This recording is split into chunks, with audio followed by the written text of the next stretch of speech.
আবার আবার হয়েছে আবার হয়েছে।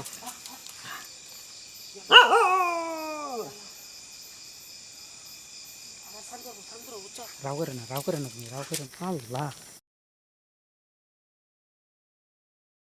তার লাগে ভিডিওটা অন করে নিছি, যদি কিছু বাড়ে আপনারা দেখতে পারবেন। জায়গাটা আসলে তো বহুত ভয়ানক জায়গা।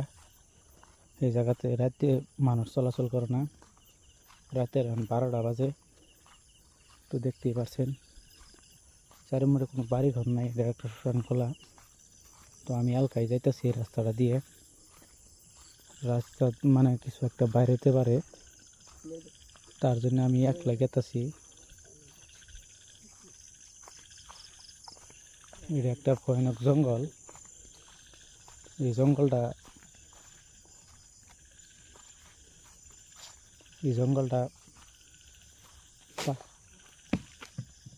আল্লাহ দেখতে পাচ্ছেন, আমার পিছন থেকে কি দিন একটা মারলো। তো বস্তুটা আমি দেখাইতেছি কি বস্তু দিয়ে মারলো। তো ভাইরা আমি পাঁচ মুখ দেখবো না, পাঁচ মুখে দেখলে আমার কিছু ক্ষতি করতে পারে। আমি বর্তমান মানুষটা একলা আছি, কারণ আমি একটু ভয়ও করতেছি। মরা মানুষের যে পুরা দেয় ওই পুরা কাঠটা।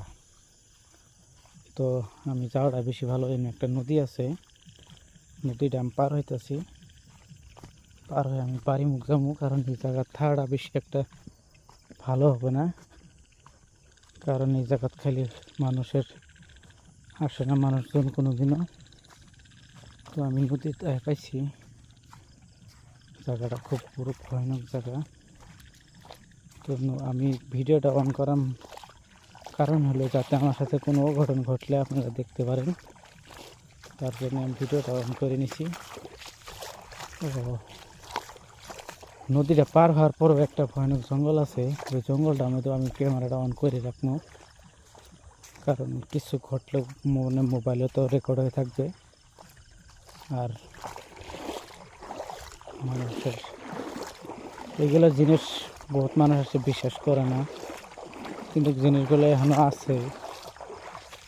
হয়তো এইগুলা জায়গাতে থাকে, মানুষে বিশ্বাস করে না।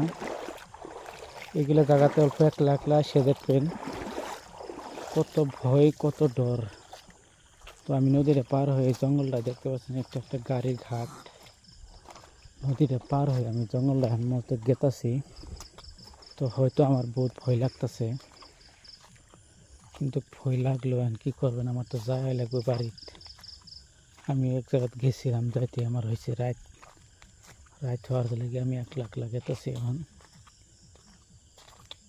তো আল্লাহর রহমত কোনো বস্তু বাড়ে নাই এখনও।